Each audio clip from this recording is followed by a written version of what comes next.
Hi bookworms! Just stopping in ahead of today's episode to tell you about the Common Press's ongoing fundraiser. The Common Press is a queer intersectional bookshop, cafe and event space in London, a place for community to come together. I don't think I have to explain to our audience of all people the absolute vitality of these spaces. After losing the support of its original investors, the Common Press needs to raise £100,000 to continue to operate independently. At the time of my recording, they're about halfway to their goal, and it would mean so much if you consider donating or becoming a member so that you can receive their curated book of the month, as well as a bunch of other perks. All the relevant links are in the description, so please go check them out before the episode. Without further ado, I'll let the team at the Common Press and the authors who love it explain what makes it so special, and we'll be back with the Hidden Bookcase right after. Run the town, London town, all way up, no come down.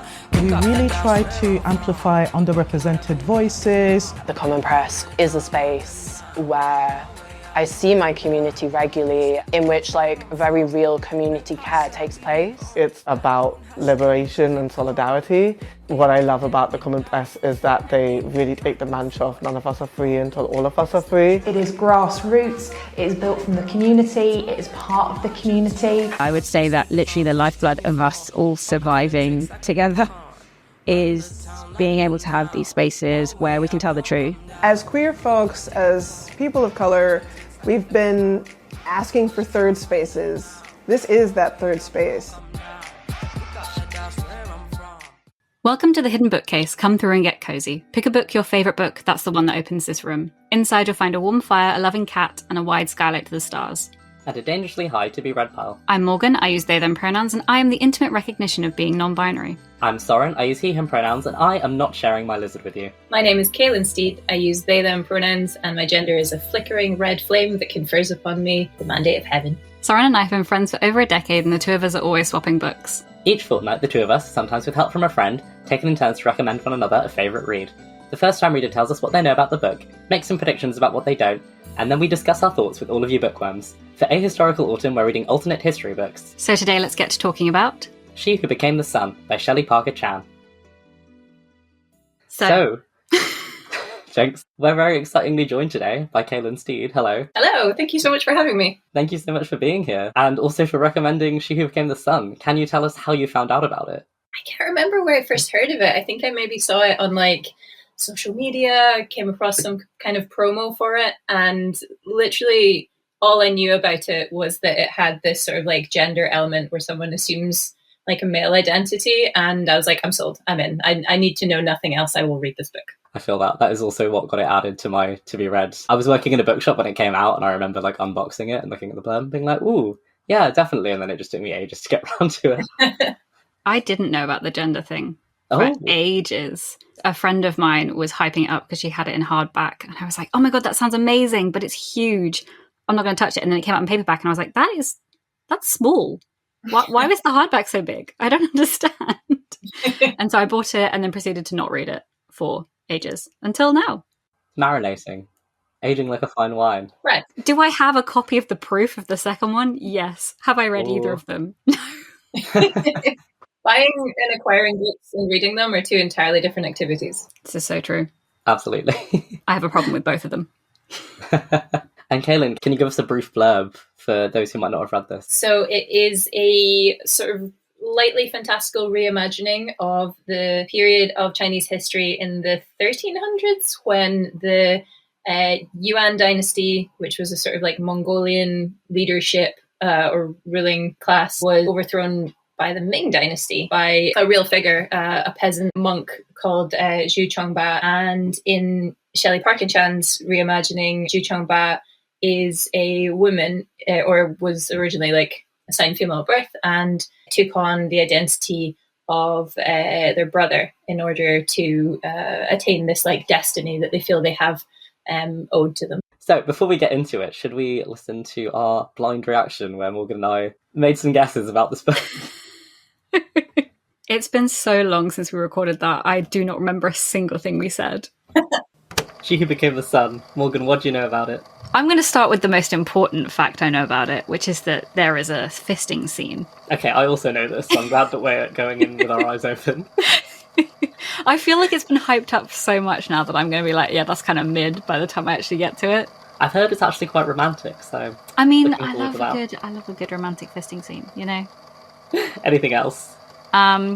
It is a historical fiction fantasy retelling of something that involves the main character dressing up as her brother. Yeah, I'm not entirely sure this is true, but I thought it was about the female emperor of China, also reimagined in Iron Widow. I think it's the same historical figure, but I might be wrong about that, so grain of salt. Is it? Because I've seen like 2 different retellings of that character now, because she's the villain in The Scarlet Alchemist. I know there's trans vibes, which I love. Yes. Dragons? Question mark? There's a dragon on the cover. Dragons? Question mark? I feel like ghosts are fairly relevant. It's like military fantasy, but it's quite low fantasy from what I've been told. Yeah, I think it's fairly low fantasy. I feel like I've heard the same. Do we have any wild predictions? Main character's gonna turn into a dragon. Ooh. Yeah, like Zoya Zelensky style. I think it's going to be like a Wizard of Oz thing almost. I think She Who Became the Sun is going to be like they think she's turned into a dragon, but it's like a trick, like a smoke and mirrors thing, and like the sun is like some fire or something. And that's wow, yeah, that's my wild prediction. I like that. Boom, succinct. Not a lot of accurate predictions there. No dragons. No Iron Widow character. Completely the wrong dynasty. I'm out by like hundreds of years, but you know.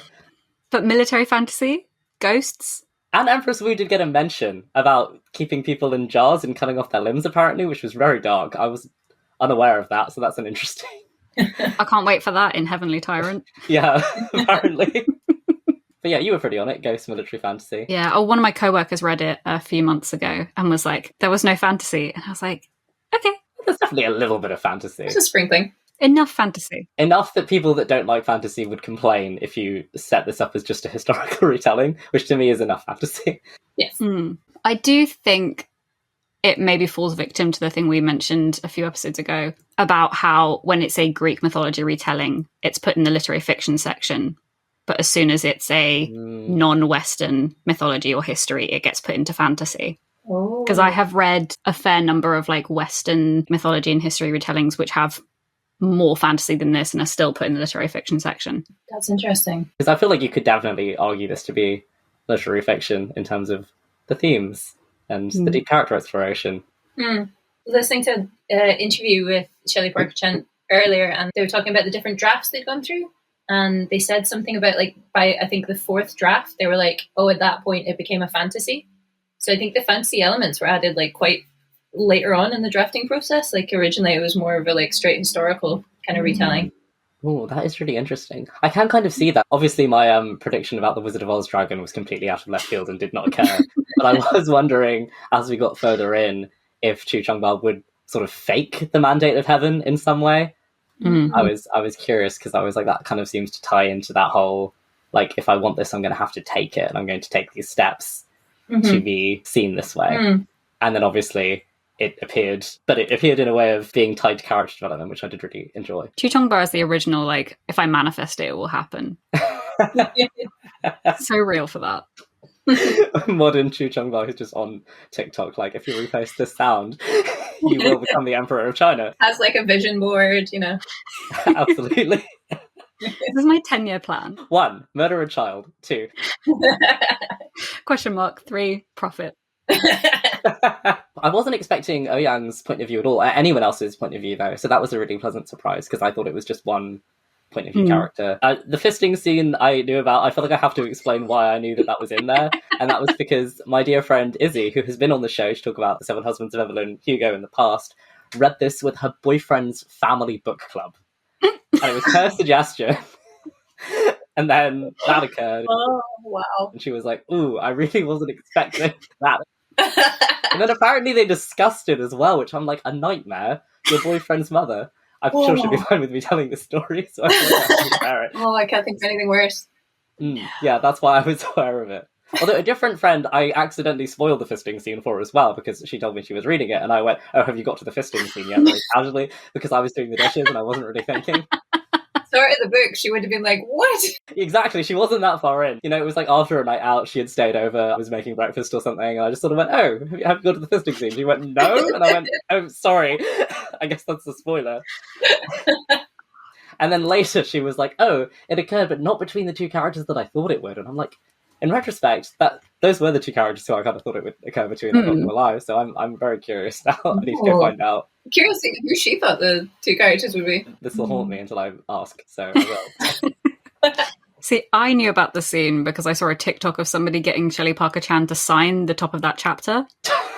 So, oh my god. I have to say, quite tame, considering how much it was hyped up. It was quite tame, in my opinion. Yeah. Honestly, no. It was nice. It was very romantic. Yeah, it was like a kind of very tender fisting scene. Yeah, I would agree with that. I feel like it's a high point for their relationship in a way, because they've sort of like come to this place of trust with each other, and then it's going to get torn apart to some extent shortly afterwards. So, well, yeah, Jude completely like breaks that trust. Yep. Gosh, I was so shook by the fact that that occurs on the same day as that conversation that they have in bed in the morning when Mara's looking after the Prince of Radiance. I was like, I thought you would at least give it a few days to like let your own guilt diffuse. She's very task oriented. Like, Ju will like have a to-do list and will just make, their way down the to-do list, get that done. As you do. Murder a child, tick. Have breakfast, tick. I feel like it's been a long time since I read a book with a protagonist who is like so single-mindedly in pursuit of their goals to the exclusion of all else, and I had so much fun with it. Yes, I've missed characters who are like that. There's something to be said for characters who like wish-wash around the plot. But at the end of the day, there's the whole thing about how narratives have to be driven by protagonist desire. And this really commits to the bit. And it's like, lawful neutral, I know what I want, I'm going to do it. Everybody else. Yeah.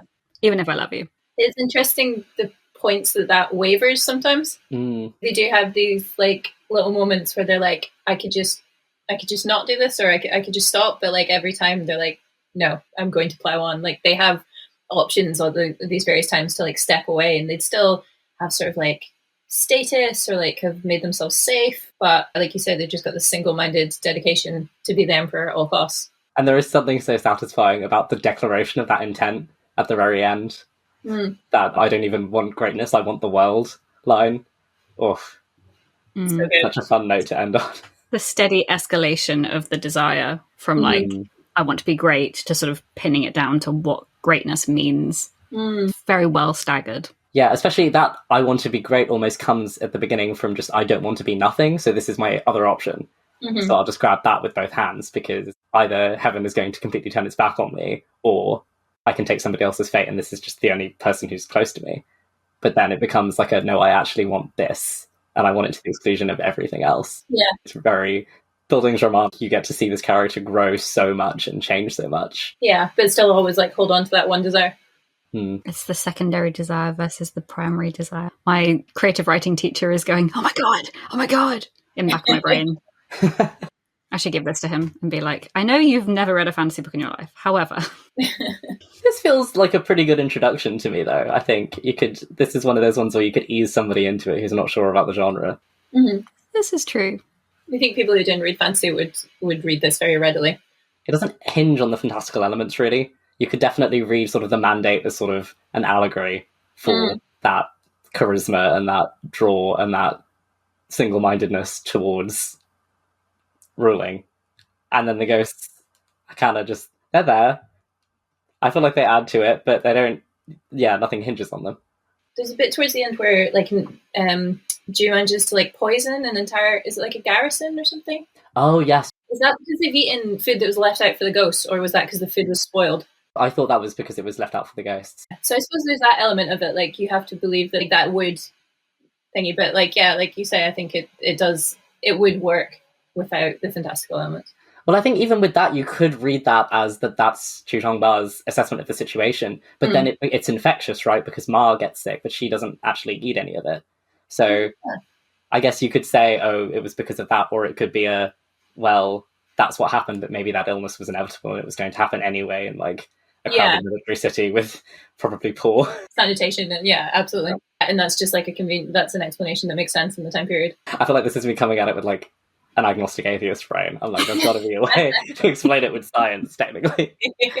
It reminds me of Daughters of Sparta, weirdly, in that sort of writing of like, it's a historical retelling, but there are things that you can explain away with real reasons, but you can also explain it away as godly intervention, and the characters in the narrative do, even if you are able to logic it out in a different way. I kind of love that there's those moments that you can't entirely put your finger on, like, this is absolutely real and it's happening, or this is like people's interpretation, or like this is the mystical, fantastical element. I love that. Yeah, I'm always a really big fan of that as well. I think, I guess maybe it's just because of like my own life philosophy, but it feels the most real to me, where, I mean, if anything big happens, obviously there's always going to be people who have some kind of belief that there is a spiritual reason for it. I usually hate it when when there's like something that could be fantasy and it turns out to not be fantasy. Because there was like a TV show when I was a kid that I cannot remember. It was on CBBC or something. And it was about this guy or this boy on an island who is convinced that fairies are real and convinced that all this magic stuff is real. And the end of every episode was him finding out there was actually a mundane reason behind it. And it just steadily irritated me more and more because I was like, please, I need there to be magic. We're not going to project onto this about how I'm feeling about how magic is real or not, but it needs to be real for him. And then it never was. And it deeply upsetting to child me. So it's such a depressing premise for a kids show. Like, no, magic isn't real. Right? That's awful. Yeah. That's also kind of the premise of Scooby-Doo, in a way. That's what I'm thinking here. Which is why Scooby-Doo Mystery Incorporated is my favourite, because they bring in parallel worlds and aliens. I wasn't aware of the Scooby-Doo expanded universe. Oh, it's actually brilliant. But yeah, I feel like this strikes the balance well, where if you're like a fantasy fan, you'll enjoy it, but if you're also like, fantasy's not necessarily for me, but I can go for historical retelling, then it also has that appeal. Also, just the writing in this, oh my god. Gorgeous. Yeah. I did not write down enough quotes because I was listening to it while I was doing other things, but the writing is absolutely stunning. I've got loads of like little folded over pages with favourite little lines. The prose. There's a moment towards the end where Chuchonglar is about to murder the Prince of Radiance, and they describe the moment as an inhaled breath, and I was just like, oh, that's so gorgeous. There's a bit where Ouyang and Essen are kind of like hanging, and then Essen, like, you know, is like just stroking his face and stuff. Essen says to him, "You really are as beautiful as a woman." Later, Xiran thought Essen wouldn't even have noticed the moment his stillness of anticipation flicked into the stillness of shame as quickly as capping a candle. That moment got me. Brutal. So brutal. And a beautiful metaphor for it as well. Ugh. Yeah. Like, you are not reading the room, babe. Yeah. You sort of thought that was the only person that like really saw him or like respected him as a man, and then finds out that he just doesn't at all. It's like, it's so brutal. The whole thing about Ouyang's appearance and how people engage with him and are attracted to him, hitting very hard as a trans man who is quite feminine and is often like perceived of or complimented that way. That was something that I really, really enjoyed. I feel like I've never seen that in any media in this way. And obviously, it's obviously not like a completely analogous situation, but you know, we were talking about how the book is probably quite an easy way in for people to like fantasy as a mainstream book. But as a mainstream book, it's also like a really easy way into talking about gender identity and dysphoria and things like that in a way that quite possibly, if you are a reader of like mainstream contemporary fiction, you haven't necessarily come across in the same way, and particularly perhaps not by a genderqueer author. And I think the way Ouyang has been forcibly castrated and therefore has these like intense feelings of like self-loathing, and there's this disconnect between how he wants everyone to see him and how everyone does see him because of something outside of his control, like that makes what could be quite an abstract experience of dysphoria very relevant or concrete, perhaps, if it's not something you've thought about before. I think that's a very succinct way of putting it. The way that it explores gender dysphoria is very accessible in a way I haven't really seen before. Because even books with trans characters, and there aren't that many with like main trans characters, but they have a tendency to sort of shy away from talking about like the intimacy and like the nitty gritty of being trans, for want of a better word. Apart from Andrew Joseph White, for example, is a good example of conveying that. But I feel like I need more of this. I need more of the like the description and the intimacy of the body. And all that sort of thing. And also the recognizing, clocking each other on site and going, yes. Yeah. A fellow trans person. We've all been there.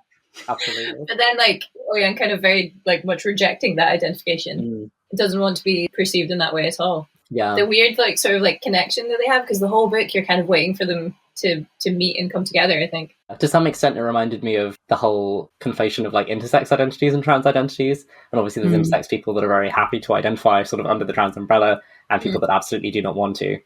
coming back to the nuance of it, Chu Changbao's like identifying with other female characters but not wanting to. That was something that I was like, oh, I feel like I haven't seen this at all, like with any like trans mass characters or characters who are like presenting as male. That was very interesting, like that being sometimes useful, but also something that Chu Changbao was rejecting at any opportunity, and also was almost like inherently fearful of, because it was like, oh, this will out me, essentially. Yeah, the messiness of that identity, and the idea that, like, I suppose you sometimes, I think, see that from people maybe earlier in the transition, where like if they're going from one binary identity to the other, leaning heavily into the maybe some stereotypical aspects of that personality, and maybe shying away from, like, you know, as a trans man, and embracing aspects of femininity in a way that men can.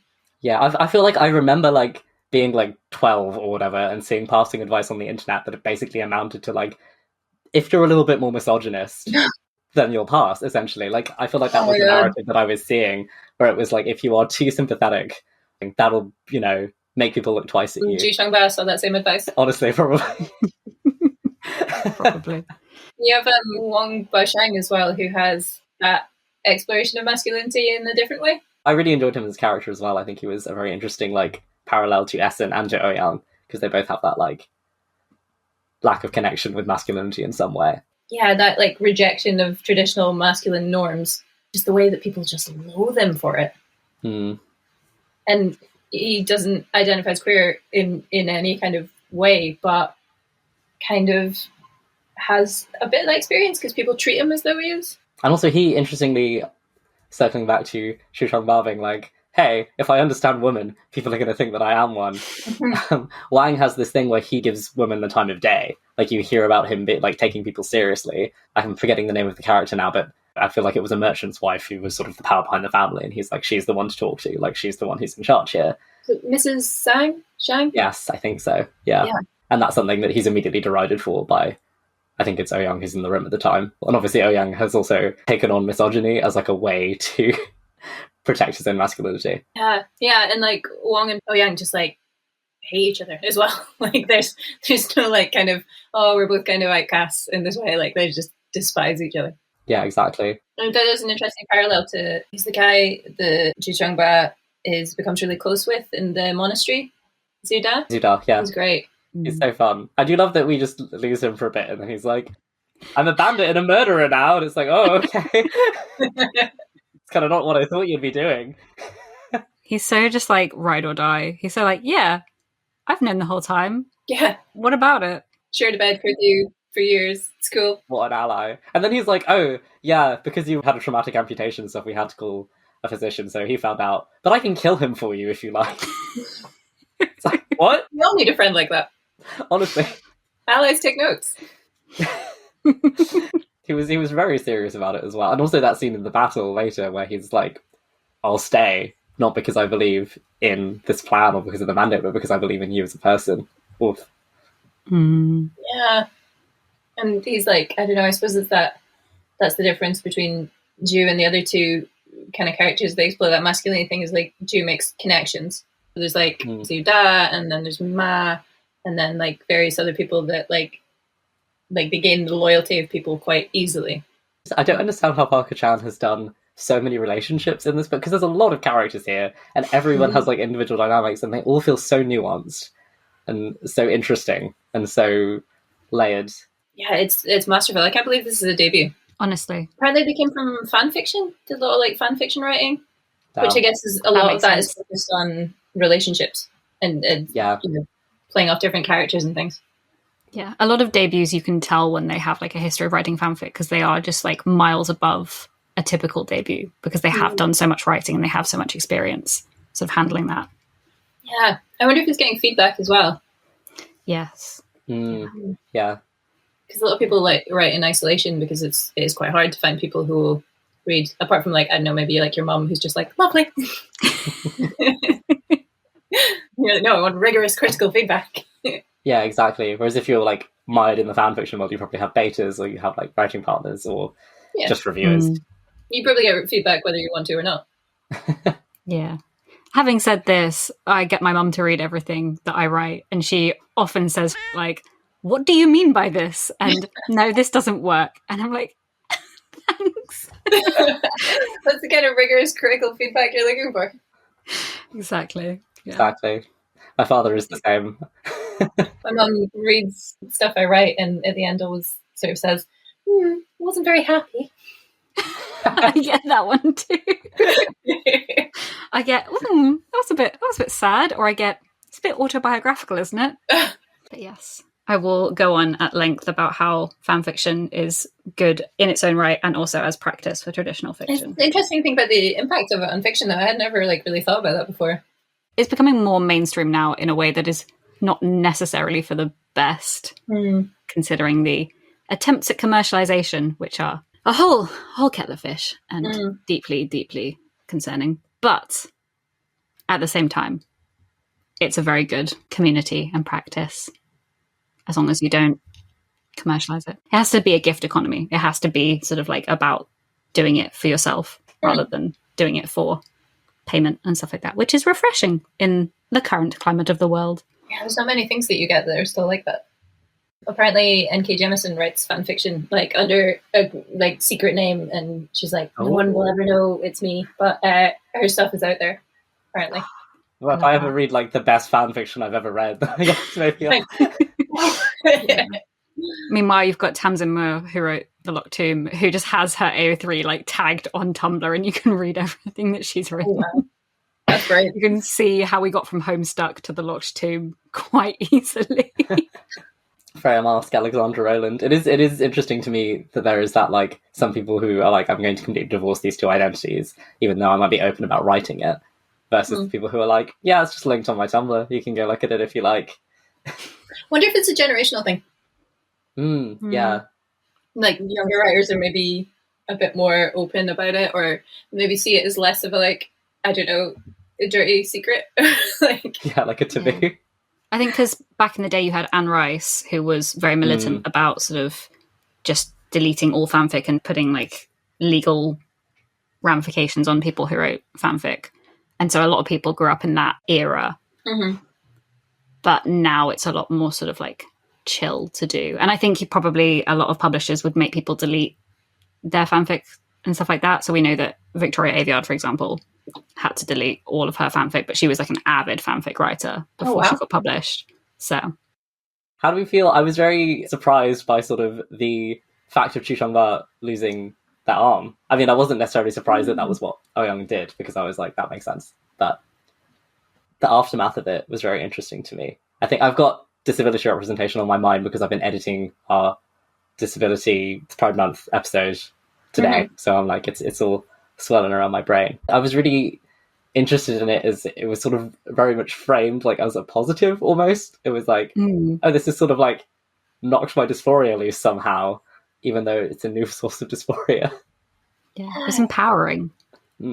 And also, I think there's that idea, like Ouyang had a body part forcibly removed, and that's defined everything about him. And then because Zhu doesn't maybe identify with the body in the same way, doesn't have that sense necessarily. And there's like, there's the bit where they're like lying cuddling with Ma and has lost their hand, and Ma's like, oh, they're so much more relaxed these days.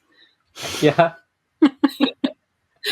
It's almost like, I think there was that idea that like losing a body part made you like less of a man, like any kind of body part, any kind of like physical imperfection made you less of a man. But with Zhu, that's not where their masculinity doesn't lie in their body. Exactly. Yeah. So they're able to overcome that in a way that Ouyang never could.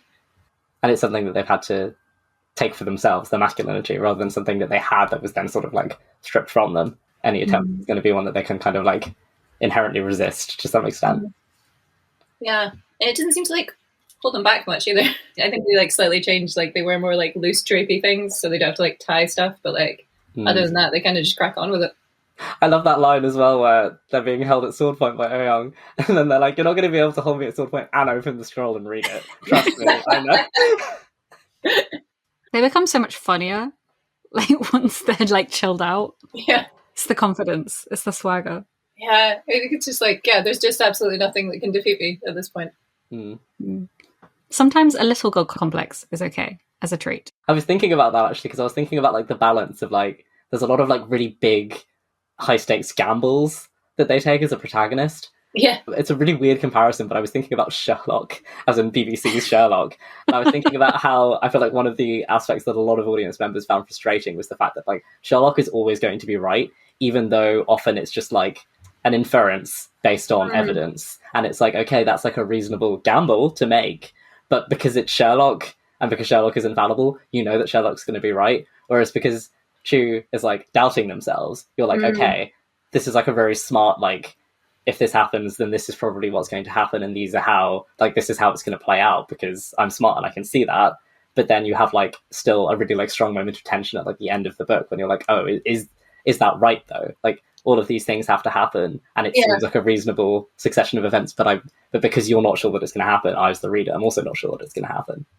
But did you read it knowing that Zhu would be the emperor? I did, so I was like in the back of my mind, but I felt like I got like into the narrative enough that I was like, oh my god, I don't know what's going to happen. To borrow a term from Powered by the Apocalypse, it feels like it's always a mixed success. It's never like a complete success. It's always, okay, you get to do it, but there are consequences. Yeah. And I feel like as long as there's some sort of payment for it, it's a lot more narratively satisfying because it isn't just like, I'm an infallible god who can do whatever they want and know exactly what's going to happen. Yeah. There's a lot more humanity involved. I thought of it kind of like a heist movie or like a heist story, because like in a heist you know they're going to come out on top. Like they're cleverer than everyone else. They're always one step ahead or 10 steps ahead. But the tension comes from, well, how do they get out of this? So there's like just an escalating series of events where you're like, you know, when they get seen like naked in the monastery, and then, you know, an army they absolutely can't defeat. So like they create an avalanche, like in a very Mulan moment. Like it's like just this escalating stuff, and so the tension doesn't come from, you're like, well, they're always going to be emperor, but you're like, well, how do they get there, because it seems so intermountable. And then there's the kind of, that's the joy of it as well, like watching the cleverness unfold. Yeah, and what's the cost going to be along the way, and how many people are going to get hurt along the way, because this is kind of like not a villain protagonist, but definitely a morally grey protagonist. Oh, Jews in their villain era, for sure. I think they're allowed. Oh, absolutely. On the subject of characters, who is everyone's favourite? I think Ma was my favourite. Oh, tell us more. Yeah, which I feel like is a rogue one for me, because usually I'm like, oh my god, the morally grey character, sign me up. But she was just so different to every other character in the narrative, and such a sort of like port in the storm, calm character who ultimately, you know, I love a good degradation arc. I love a good character thinks they're better than everybody else, thinks they're morally superior, and then realizes how low they will go for the people they love. And I feel like that's the turning point we begin to see at the end of the book, with Ma realizing that even though she has committed atrocities, she still loves them and will still be their empress and will allow herself to be hurt because she loves Chu so much. I love a good morality chain story, but then I love that this is like turning that on its head. The morality chain is the one who gets changed. I think that's where I'm at. That's such a good shout. I love her bit at the end where she's kind of like taking on the role of emperor in that big kind of speech, and Ma's there, but like in red as like this kind of reference to like, I know what you've done, and I'm kind of not going to forget it. But like you say, she is going along with it. She's in for the ride, but she's also there as a kind of still with that sense of right and wrong, I think. She hasn't totally bought in to the hype, I think. But you're right, she does start to like compromise some of those beliefs. I really liked as well that she started from a place of actually not knowing what she wanted, and then coming to terms with what she knew that she didn't want, but even being like, I don't know how to get out of this because my role is so clearly defined. I felt like that was very interesting, because I feel like there's a lot of like, oh, like you need an active protagonist, you need someone who's going to like shift heaven and earth for what they want, but particularly in this like environment, and to have like a female character who's like, well, I've been trained to think in a certain way, and then to just see her start to deconstruct that was really satisfying, I think. Like, I feel like she was very interesting to be in the headspace of, despite the fact that she wasn't necessarily doing like big bombastic child murders and avalanche triggers. You see, I guess, like through her, you see the more standard women's role to have some level of power, but you're never recognized for it.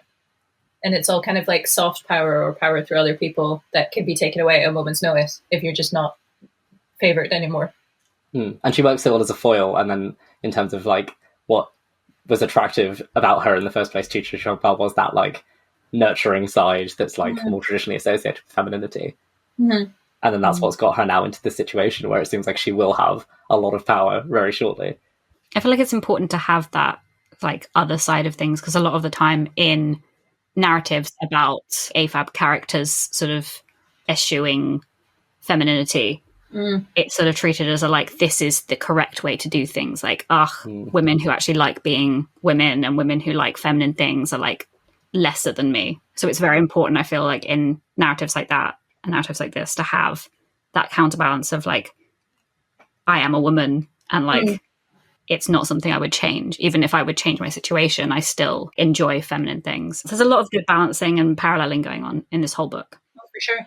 You mentioned before, there's those moments where like Zhao struggles with the knowledge that comes from them growing up as female and a girl. At one point they stop like an assassination attempt because they're looking at the woman when all the men are just kind of like disregarding them, and they see the change in the woman's eyes before she like goes for the guy with a knife, and like they only see that because they understand women's positions. These women are getting divided into, you know, you're going to be a slave, you're going to be a concubine, and the men are kind of very dismissive of that, but she's thinking about their experience, and that's why she sees that spark. It's like you say, that tension between assuming a masculine identity but still seeing the influence of that femininity, and they see that as like a threat in the way at the start. Like they don't want to have that as be part of their identity anymore, but then more slowly, and I think as they develop their relationship with Ma as well, kind of see the benefit of having that insight. Exactly, that recognition that like, oh, this is actually what's got me so far, is having a better understanding of both sides of this experience. It's a not like other girls trope turned completely on its head. Yeah. I'm not like other girls because I'm not a girl. Cailean, do you have a favourite character? There's a lot to choose from, so I feel like it's a difficult question. Like a secondary character would be Zhu, because he's just like, he's so himbo coded. Like he just rides up and is awesome. He's just a bro. For a more major character, like, oh, I love Ouyang. I just kind of love, like, he's so angry. I just want him to like chill the beans, Ouyang, but he won't. He's just like so twisted up with hate, and I just think there's just something really compelling about how trapped he feels. Zhu's like desperately forging ahead for this destiny that they want, whereas he just feels like he has to do it, and he has no option just to follow his fate and get this revenge, but it makes him utterly miserable. It's a character who has to martyr themselves. It's such a good trope. His dynamic with Essen as well, I just could not get enough of. Like, I love them as foils to each other. I love how obsessed with each other they are. Gosh. And then the payoff of him killing him and then being like, this is the most miserable I've ever been. Like, this is the worst moment of my life, even though I've done this. Oh, yeah. I think I have that line marked. All Ouyang's life he had believed he was suffering, but in that instant he knew the truth that every past moment had been a candle flame compared to this blaze of pain. It was suffering that was lit around without shadow, the purest thing under heaven. He was no longer a thinking being that could curse the universe or imagine how it could have gone differently, but a single point of blind agony that would go on unending. He had done what he had to do, and in doing so he had destroyed the world. Oh my god. Yeah. I'm always a sucker as well for that like resentment of like an innocent character who sort of like gets to be more emotional and open, but then also like being like in love with that trait at the same time. And it's just executed so well with them. And then that other tragedy as well of like, oh, I've killed your father, so I've actually brought you to this place where you're not like that anymore. Like I've brought you into this misery with me to some extent. I know, I love a doomed character. Xiran. I think my answer has to be the same, honestly. I was thinking deeply about it, but I was just so absorbed in Ouyang's narrative whenever it was like his point of view. And there was just so many like little themes touched upon with him that I enjoyed so much. Even though he's the worst in some ways. I feel like I need to put that out there. He's the worst. He's the absolute worst. You know, God, he's so terrible. It was just so satisfying seeing his plan come to fruition, even as he was railing against it internally and really didn't want it to happen. Yeah, you wouldn't want to go for a beer with him, but he's terribly compelling. Absolutely not. He'd really have to be such a downer. I don't want to hang out with him even for like 5 minutes. I don't want to be at the bus stop with this man. You want to watch him from right over 1,000 miles away. Yeah. Also, I feel like I have to mention his relationship with Chu Changbao. We've like briefly mentioned their sort of like recognition of self through the other thing. But that was such a fun dynamic as well. I've read the back of the blurb for the second one, and there seems to be a lot more of that in the second one, so I'm very excited. I'm halfway through the second one, and it's got a lot of Wang Baishang as well. He's quite prominent in the narrative, so it's been really interesting to see all the stories develop. I saw that he was mentioned prominently in the blurb, and I'm excited about that, to be fair. I feel like as secondary characters go, he's up there for me as well. Yeah, he was like, there's something really entertaining about what poisonous it was. Exactly. But then, like, also that scene where his father is like confronting him, or his adoptive father, and then disowns him, and then Essen has that realization there was nothing that he could ever do to like earn his favor. That was so well executed, and then that sort of trickling down after he dies, and that scene where the books get burned in front of him. I'm always a sucker for like a scholarly character who doesn't want to be involved in like a fight, but is doing so much, but is never getting recognized for it because of that like cultural expectation. He would kill at Microsoft Excel. Honestly. If this was like the modern era, he would be thriving. He would have like some high-powered corporate job. Yeah, he'd be pulling in 7 figures. Essen would have been like captain of the football team or something, and then like that would have been it. That would have been the peak. But yeah, it would have peaked very young.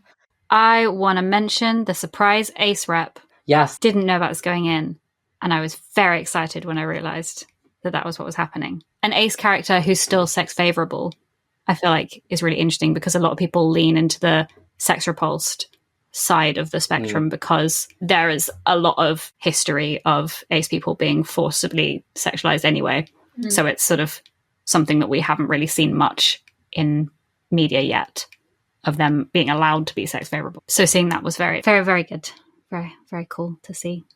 Yeah, that's all I have to say. I was just very like, oh my god.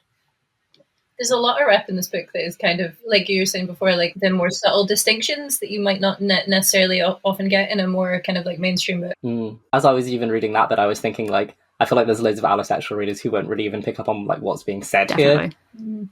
But I was really enjoying that. I thought that was really interesting, especially from like I know there's a lot of people who will not necessarily use the ace label, but use sort of like the stone top label, where they're just like, I'm not interested in receiving in any way, but I want to give. And I was like, oh, that feels applicable here. Yeah, definitely. And honestly, actually, I feel like as an allosexual person, it made me understand it more. Not that I've ever been like sex favorable ace people, and that like super confusing to me, but I felt like the way that it was explained definitely helped me to get in the headspace where I was like, okay, like I feel like I understand this on like a deeper level than I used to, which I really enjoyed as well. And the book wasn't written in a way that it's like, here I am explaining this to you, person who will not have, considered it. It was just very much like, here's the representation, and it provides an insight, but it's not laid out in that kind of like overly kind of, I don't know, didactic or explanatory kind of way. Absolutely. It's just like, here's how the protagonist is engaging with sex. I love the old putting the queer back into history thing.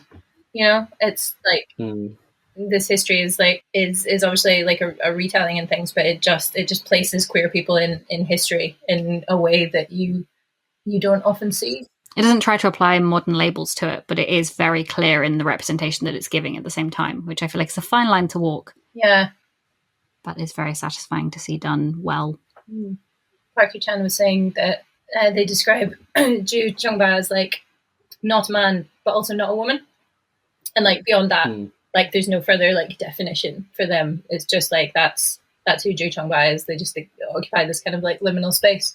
And I really like that. Like it's not like we need to have, like you say, like these modern kind of conceptions of like gender or sexuality on it, but it is placing those kinds of queer identities into the past. Yeah, I feel like there's a lot of like when certain people say like, oh, trans people have always existed, or non-binary people have always existed. There are people who have like a knee jerk, well, those are really new terms, and it's like, but that's not what people actually mean when they say that. What they mean is that there have always been people that have existed outside of these binaries and have had like a more complicated relationship with their identity. Yeah. And I feel like this demonstrates that without saying it. It made me think of the story of James Barrie. Are you familiar? Yeah.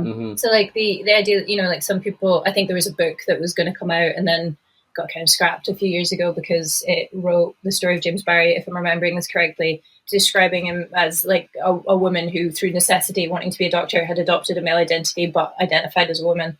And then there's a lot of people very, very angry that would claim Barrie as a trans man. It's just a shame that like a figure that obviously quite a wide group of different people identify with and can see something very relatable and meaningful in their story.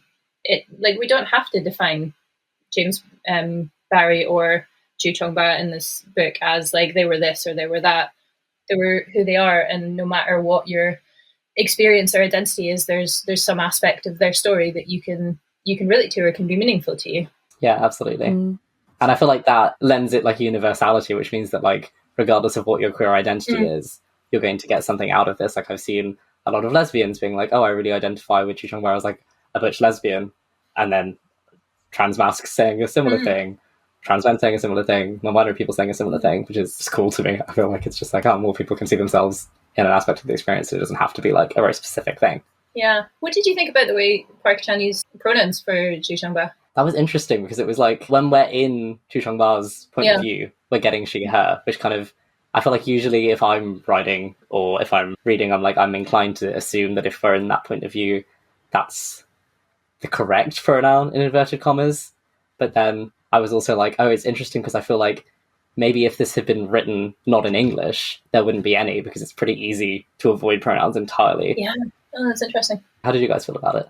I think it made sense because the way that Chu Chongba identifies and sort of the context that they are in. Yeah. I feel like there's a conceptualization on Chu Chongba's part that they are masquerading, but their fundamental gender is this, and they have to like pretend because otherwise heaven's going to strike them down. But it's interesting that we've all defaulted to they, them. And there's that constant like rejection of their feminine past and identity that they struggle with. Yeah. But yeah, I agree with Morgan. I think it works. It adds like nuance to their conception of themselves. Do you feel like the overwhelming obsession destiny part of it from Ju's perspective makes them less of a like relatable or likable character? There's that kind of thing about like characters who are coded as female in some ways, that like ambition is like a really terrible thing. Like I'm thinking like Lady Macbeth and stuff. I mean, I had a great time with it, but I feel like both of us are probably a little bit biased towards female coded, super ambitious characters. Yeah, it makes me like them more, to be honest. Yeah.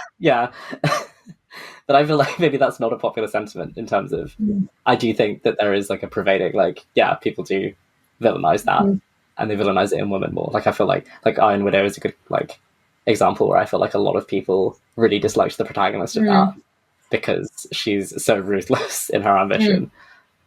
But maybe a male character would be perceived differently. Yeah, it's an interesting one. I feel like Park-chan was really playing with that thing of like how much obsession will you take and still want this character to succeed? Because like even at the end where they're like murdering an angelic child, you're like, yeah, do it. Go for it. And I think it was interesting to have Young there as a counterpoint to that as well, because he's also obviously very obsessed with like his fate, and both of them have like a very like religious sort of view of it. They're like, this is my inescapable, like this is just how it's going to be. And if you don't think like that, I feel like it can be hard to connect to. But then I still like, I definitely don't think like that, but I still really very much enjoyed being in that perspective. And I think it was just because it was written so convincingly that I was like, I totally understand where you're coming from. Yeah, like at no point are you like, get a grip. You're kind of like, yeah, no, this makes perfect sense. Yeah, exactly. Like, I think you're being ridiculous, but I understand why. So I'm like, what? Here we are. Because they commit to it. Very much so. Morgan, would you like to go first with your final thoughts as one of the new readers? Okay. Putting you on the spot. I really liked it a lot, especially I think it helped that I was listening to the audiobook read by Natalie Naudus, who I think is a very, very good audiobook narrator. So good, honestly. Any book that I'm like, this might be a 4, as soon as she starts reading, I'm like, oh my god, this is a 5. But this was a 5 anyway. If not that we rate things anymore, but yes. It's 10 out of 10. It's 100 out of 100. There we go. That's not a real rating, but it is. It's true. Yeah, no, I liked it. I liked all of the different nuances, all of the parallels. The writing was incredible, refreshing to have a character that's just like, I will do whatever I need to do. I feel like I've been in a bit of a slump with adult fantasy recently, in the wishy-washy characters department, as they say. So this was refreshing to read, and I'm excited to read the second one. Xiran, as the other new reader, thoughts? I also absolutely adored this. I feel like the odds were stacked against it, for people who closely follow our Twitter and stuff, I got really, really sick during the month of July, and I had read like half, and then I had to stop because I couldn't do anything, quite frankly. I couldn't even listen to an audiobook. So then I restarted, and I was like, oh my god, what a nightmare. I'm going to be like out of the flow. I'm going to have forgotten who everybody is. I'm going to forget who everyone's relationships are. That was not the case at all. Like, I was immediately like back in, logged in, completely invested again. Loved the characters, loved the writing style, loved the political machinations, loved basically just everything about this. Like, I have zero feedback, compliments to the chef, and I'm also desperate to read the next one. Cailean, would you like to finish us off? Sure. Yeah, it's interesting when Morgan said that this kind of like got you out of a little bit of a slump. This totally broke me out of a slump. I was like big, like, you know, just tearing myself through books, and then this, like, even though it's a chunk, I read it very quickly. It's really thrilling. The pace is amazing. It brings the era to life. The characters and the writing are brilliant. I did one possibly controversial niggle. I felt that the ending was a little rushed. I can see that. Like, maybe just like the last like 3% of it, a number of things seem to happen very quickly. And I don't know if maybe that was just like momentum has built and like there was nothing standing in their way anymore. But I did kind of feel like things were wrapped up very quickly towards the end. And that's not necessarily like it doesn't spoil my enjoyment of the book at all. Might be an editing issue, to be fair. Because it was a debut and it was already quite long. Yeah. I feel like there maybe are some cut scenes that may have elongated the ending a bit. I do feel that, though. I remember approaching the end and being like, how are we going to get to an ending point? Like, we're too close to the end for us to have like a satisfying resolution. Yeah. And I do think it happened quite fast. I would agree with that. And I mean, the ending is amazing. Like, it's so visual and it's so like, you know, but yeah, I did feel like it was, I guess, like you're putting a lot of historical events in like a small space. So like, you probably do have to like, you know, squish some things a little bit. Did absolutely love it though. 14 out of 10. So for those who also loved it, do you guys have any recommendations of other books or media in general? I was going to say, everyone should read the Sapphic Trifecta. We've finally done one of the Sapphic Trifecta. Finally. Haven't read any of the other ones. Is Priory not one of them? Priory's not the Sapphic Trifecta. She Became the Sun, The Unbroken, and Jasmine Throne. I haven't read them either, but I do follow C.L. Clarke on Instagram because they have swords and they occasionally wave them around, and I just like to watch that. Ooh, that's so valid. I should obviously also be following C.L. Clarke on Instagram. I do have a recommendation. Go for it. Again, like a sort of like reimagining of a real historical character, but reimagining them as sort of like trans or transcoded. Jordi Rosenberg's The Confessions of the Fox. It is mind-blowingly good. It is unlike anything else I've ever read. So it takes the story of folk hero Jack Sheppard in sort of, I think late 1700s or early 1800s London. I'm very bad with dates. I'm not sure if he ever definitely existed. He was like a character that appeared in like, I think like plays of the time or something. And he was like this folk hero because he escaped from jail. He kind of like stuck it to the man. And Jordi Rosenberg reimagines Jack Sheppard as a trans man. I think quite explicitly a trans man. He escapes indenture and then takes on this new identity, and then kind of takes up with this girl called Bess, who becomes like really involved in like rebellion and stuff. But at the same time, there's this parallel narrative. This is a rediscovered manuscript that tells like the true story of Jack Sheppard, and it's being edited by a Professor Voth, who's a trans man professor at university, who's also like a hopeless disaster of a person whose life is like falling apart as he like edits his manuscript. So his initial kind of like clarifying footnotes become these long screeds about what's going on in his life. And it's just fantastic. It is amazing. It's so like body and raw and like just bursting with life. It's I can't recommend it enough. That sounds amazing. It's instantly going on my to be read list. I'm very excited now. I've got two both non-book recommendations, so I'm failing the side, but I feel like they're too relevant for me not to mention, so I'm going to do them. One, technically a manga does exist. I have been warned away from it by various people because this is set in historical Japan, and the decision was made to basically translate the old formal Japanese into Elizabethan English, and a lot of people say that it's not been done very well, basically. Controversial. I will say as well that if the premise sounds interesting to you, the manga goes on longer. The manga's got lesbians, apparently, which the show doesn't yet. But the show, which is a Netflix original anime, is Oku, Tales of the Inner Chamber. Basically a gender-weird historical retelling of a period of Japanese history. The premise is that a plague has wiped out most of the men. I think it's like maybe 9 in 10. So the sort of power dynamic is essentially, well, over time shifts, but it's done in this very like long form, like the story is told over generations way. So you can see how obviously initially men are not that willing to give up power to their daughters, etc., even though they might not have any heirs. And then things gradually change. There's characters passing themselves off as different genders for various reasons. There's a lot of like weird trans feelings going on. There's political machinations, there's backstabbing. I will say, look at the trigger warnings, there's a lot of violence and a lot of sexual violence in it, but I feel like it's just a very interesting watch if you like weird historical speculative fiction about gender. So would definitely recommend. Tick. Nice. And if you like really, really up couples, that you can definitely read as Tea for Tea. That sounds so good. I love how you're like, the manga comes with extra lesbians. My other recommendation, tonally very different, but I feel like it's so similar to She Who Became the Sun in so many ways. And if you listen to our blind and you were like, dragons, and then you were a little bit disappointed that there were no dragons, this does have dragons. The webcomic Reads, which is about a prince, not the heir, like an unloved, chronically ill prince who nobody really cares about, who gets kidnapped and then rescued by a wanderer who can talk to spirits. And this also has like a lot of like court drama, because we're also getting the perspective of the prince's younger brother, who was a trans man and is coming to terms with that. We've got a lot of like women who are like taking up the sword and maybe passing themselves off as men to do that. There are lesbians. There's a lot of queer romance. There's political machinations. It's inspired by Hmong culture, so that's like Southwest China and like some areas of Vietnam, and all of that mythology is in there as well. And it's very fun.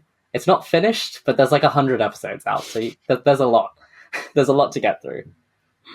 Oh, cool. Nice. So would recommend. If you've ever wished that a dragon would trans your gender, then you should read it. Who among us is not? My brain is stuck on the webcomic Covenant by Alessandra Vong. I'm going to make my case here. So the plot is, what if angels gave powers to humans through tattoos, and there was a church, like an alternate church, that was all about fighting demons with these tattooed priests who are all some sort of queer. I love it. This is my case, is the main character, his whole thing is that he doesn't know what his like purpose is, he doesn't know what his drive is, and he can't use his like big world-ending power unless he figures out what his drive is and what like his motivation is. Mm-hmm. And it's very sort of divine focused and very sort of like, if you believe, you can do anything, and sort of getting to that. And everybody else around him knows exactly what they want and is able to use their powers. And he's stuck here like, I could be the best if I knew what I wanted, but I don't. And also this guy who sits next to me in RS class, kind of hot, maybe the Antichrist. This definitely feels thematically similar. There's lots of swords, and there's lots of discussion of like motivation, and yeah, that's my pitch. That sounds so good. It's so good. It's completely free on Webtoon. It's incredible. You can also buy the first volume. It's actually been published now, and it is very good. But the scroll that they do on Webtoon, just like, you get like really long panels that are really cool of like angels falling from the sky. Wow. Okay, that sounds awesome. So good. I started it at 11 p.m. when I first found it, and I finished it at 6 a.m. the next day. Oh my god. And then I went to work. That's a really good recommendation, though. That's always the best recommendation, is I eschewed sleep. And then... I've thought of another one. Oh, yes. Monstrous Regiment by Terry Pratchett. Oldie but a goodie. It's one of the Discworld books that's kind of like a standalone. So like a couple of familiar characters pop up, but you don't need to know the series to read it. And there's a girl who kind of like, you know, takes her brother's clothes and runs away to join the army and disguises herself as a boy. But then she slowly figures out the regiment that she joins, everyone is a girl pretending to be a boy. And then some of them, like, it doesn't say anything straight out, but then you get the sense that there's some more nuanced things about gender going on under the surface there. I think it was written about 20 odd years ago or something. So I think for the time it was written and the fact that it was written by a cisgendered man, I think it is deeply sensitive and understanding to a portrayal of gender that I just didn't see existing anywhere else at that time, especially in fantasy. And it's also like hilarious, and I really enjoy it. And it also taught me that you can make explosions with flour, which is a good piece of knowledge to know maybe in the future. You know, you never know when it might come up. You never know. So, Cailean, thank you so much for coming on the show. We really enjoyed having you. Thank you so much for having me. This was so much fun. I listen to you guys all the time, so this was like a deeply awesome moment for me. Wow. I forget that people listen to us, so I just don't think about that. I know that doesn't make any sense, but it's like an aspect of the show that doesn't feel real to me. Yeah, I do. I listen to you on my dog walks. It's very nice. I imagine like a little library opening and I walk in and it's a very peaceful way to spend my time. Oh my god, I'm so glad. It's not just numbers. People. That's wild. If people want to find you / your work, where can they do so? So I'm on Twitter at Cailean Steed, and I'm on Instagram at Cailean Steed Author.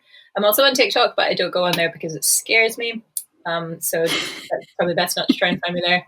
And my debut novel, Home, which came out last year from Bloomsbury Raven, is available across all formats, including audiobook. It's about a woman who returns to the cult that she was raised in but escaped as a child in an attempt to rescue her sister. But the real cult is gender. Amazing. So next time, we will finally be reading Her Majesty's Royal Coven by Juno Dawson, which we have brought up repeatedly on the show, but not gotten around to reading, for the first instance of Witch Winter, which is very exciting. But until then, you're always welcome through the bookcase. Don't forget to scratch the cat on your way out. Thank you for listening to The Hidden Bookcase, a production of Played Prod. On this episode, you heard Cailean Steed, Morgan Greensmith, and Soren Briarwood discussing She Who Became the Sun by Shelley Parker-Chan. You can find Shelley Parker-Chan on Twitter at ShelleyPChan, or visit their website at shelleyparkerchan.com. A huge thank you to Cailean for joining us for this episode. You were a heavenly guest. You can find them at Cailean Steed on Twitter, or on Instagram at Cailean Steed Author, or visit their website at caileansteed.com. You can find The Hidden Bookcase on Twitter at Hidden Bookcase, and on Instagram, Facebook, Tumblr, and TikTok at Hidden Bookcase Podcast. Find out more about Plain Our Prod at plainourprod.com. Know what we should read next, or want to chat to us about what you thought of this episode's read? You can reach us at thehiddenbookcase@gmail.com, send us a DM on social media, or come chat with your fellow bookworms in our growing Discord server. The link is in the show notes. Want to support The Hidden Bookcase? Support us on Patreon for bonus episodes, audio outtakes, playlists, and other extras. Buy a book through our bookshop.org page, or consider leaving us a rating or review, or telling a friend how to find us. Your whispers are the best way for bookworms to discover our show. For our next episode, which should be coming out this Monday on November 11th, we'll be kicking off Witch Winter with Her Majesty's Royal Coven by Juno Dawson. We hope to see you then, and in the meantime, you're always welcome through the bookcase.